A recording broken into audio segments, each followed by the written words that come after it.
so much, and it's so wonderful to see the faces of so many friends. We were quarantined for what, so many months, and it's so wonderful to be here in such an elegant, lovely environment. One of the great iconic sites in New York is the Russian Tea Room, and to have you here is really wonderful. And to have a friend like Lou Katzis. I told Lou that I had this terrible race and I needed a fundraiser. He said, well, I can't do it until January or February. I said, but I need it now because I got to file at the end of December and I've got to have money in the bank and I've got to have a good showing. And he came through and he put this together on very few days' notice, and I'm deeply grateful for all of you for coming, and for every event needs a leader. And I thank the board and the group that came together with him to make this happen, but he's the one who made it happen.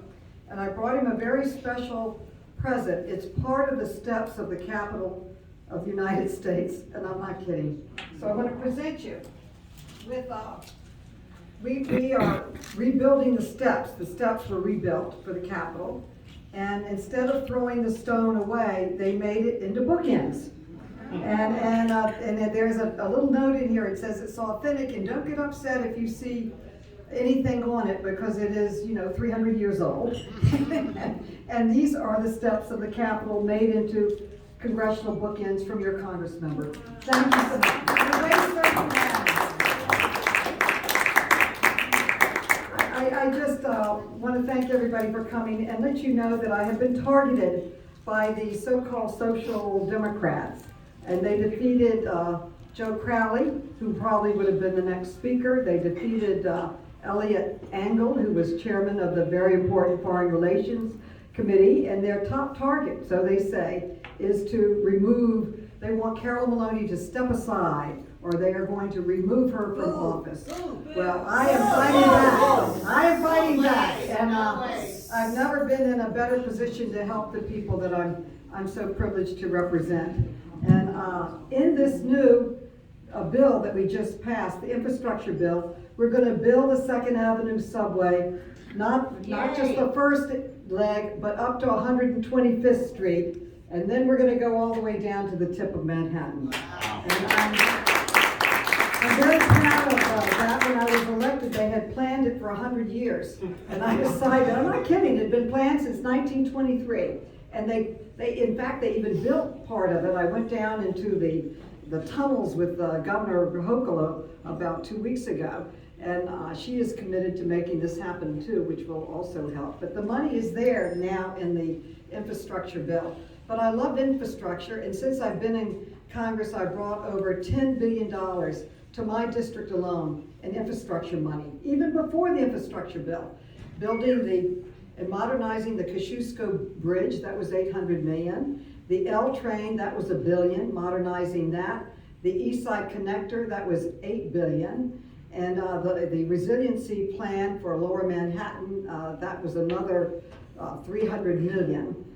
So I like infrastructure because it's great jobs, it's an investment in people and improving their quality of life, and it really grows the economy.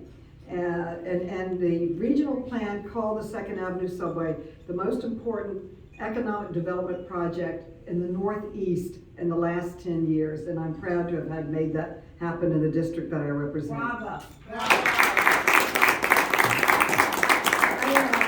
There's a lot happening in Washington. It's very, very exciting, and I've heard so much tonight of some of the exciting projects many of you are involved in.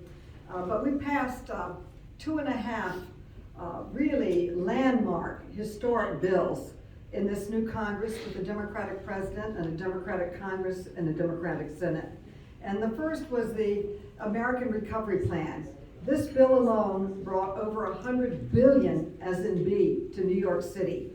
We were going down. The mayor was announcing that we were going to have layoffs all across the city. This money stopped the layoffs, invested in the city, kept the subways running, kept us bouncing back, and it's critically important. With direct aid and unemployment to people, the direct aid to businesses, trying to keep our businesses running and keep their people employed.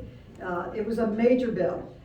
Then the infrastructure bill is likewise extremely important, and the first major infrastructure bill since I've been in Congress, the first major investment in restoring our infrastructure. But the Build Back Better bill is really a transformational game changer, and it addresses some of the problems we're confronting, such as climate change. It has over $551 billion into the greening of America and transforming us to a green environment. I chair the Oversight Committee, and under my jurisdiction is the post office. So I decided that I would try to electrify the entire fleet and help move the country off of fossil fuel, which is 80% of the pollutants going into destroying our environment. It comes from fossil fuel, mainly from automobiles, transportation. So if we can go to green energy, that's a big step forward. And quite frankly, I didn't think that I would succeed. I really didn't. I thought this is too ambitious. We'll get maybe 20% of it, 10% of it. Well, there's $14 billion in the budget to electrify the post office and the federal fleet of the United States government out of my committee.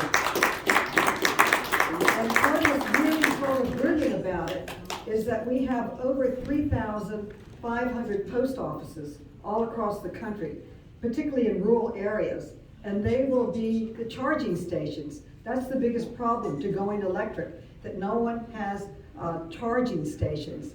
So we will charge it in these 3,500. You'll have the infrastructure there in place to really allow the private sector to also move forward with electric cars. So that is truly exciting. And another part of it is it invests in families. The child care tax credit will move over half the families that we have in poverty out of poverty. And then it also is paid family and medical leave. I have passed that bill as for the federal employees. This now happens for everyone. And then a major part about making drugs more affordable and available. It lowers the cost of prescription drugs by allowing the government to negotiate for lower drug prices. So those are some of the important parts that are part of the bill. I just want to tell you that representing you in Washington has been really the thrill of my life. Every time when I walk into the Capitol, my heart beats and I'm excited about what can be accomplished, what we've already accomplished, and the best is yet to come. And I've never been in a better position to produce and deliver for New York City with this chairmanship and with the seniority. Yet I'm facing the biggest challenge of my life, and it is a very serious one. So I can't thank all of you enough for your time, your support. I hope you'll get out and vote and get your friends to vote. And thank you so much for your support, your generosity to be here tonight. I'm sure John is second, but John Tesman, is here? Yes. John, please come up.